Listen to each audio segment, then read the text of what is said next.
gambaran-gambaran bagaimana menghadapi sebuah tantangan. Dan beliau juga memberikan bagaimana kita tenang dalam menghadapi dan semata-mata berharap berterakhir. Apakah ada pesan mungkin sebelum beliau? Beliau secara umum memesankan bahwa bagaimana selalu memberikan motivasi bekerja, kemudian niat ikhlas bagaimana, kemudian menerima semua tamu, jangan membeda-bedakan, kemudian harus kemudian berlaku adil dalam kepemimpinan, istilahnya mana. Kemudian yang kedua dalam setiap pribadi dia pesankan khusus untuk memperhatikan saya banyak berguru kepada beliau, terutama pada momen waktu mendirikan Masjid Raya. Setelah itu pada saat pemerintahan saya yang pertama selalu nasihat tempat saya mencari nasihat di beliau, sehingga tentunya kami merasa sangat kehilangan sekali dengan kepergian beliau. Susah dapat seperti beliau zaman seperti sekarang.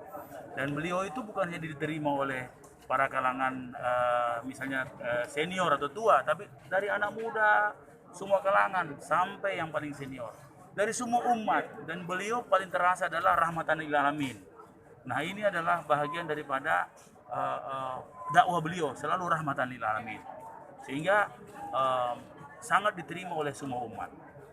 Dan saya kira bukan hanya umat Islam merasa kehilangan, tapi beliau tokoh yang menyampaikan kepada seluruh dunia, ya, seluruh umat.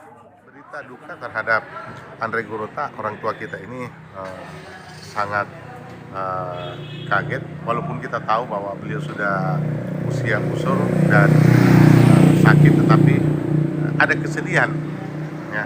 Kenapa bagi saya sendiri? Karena saya cukup banyak berinteraksi dan banyak meminta bimbingan dan saran, baik ketika saya sebelum menjadi wali kota, apalagi ketika menjabat wali kota, termasuk saran. Salah satu yang saya sempat konsultasikan kepada beliau itu ketika menjabat dan akhirnya dibahas dengan Prof. Aliga adalah bagaimana saya harus membuka lagi pekuburan Islam Paneka. Kami atas nama Kementerian Agama, khususnya Kementerian Agama Provinsi Sulawesi Selatan, menyampaikan bela sungkawa yang sedalam-dalamnya atas wafatnya almarhum Andre Gurota Kiai Haji Sanusi Badjo.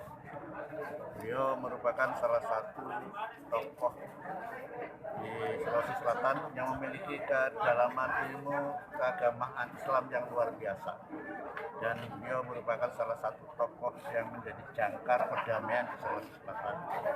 Sekaligus beliau juga merupakan salah satu tokoh yang menjadi suri tauladan bagi semua umat beragama, bukan hanya umat Islam, tapi seluruh umat beragama.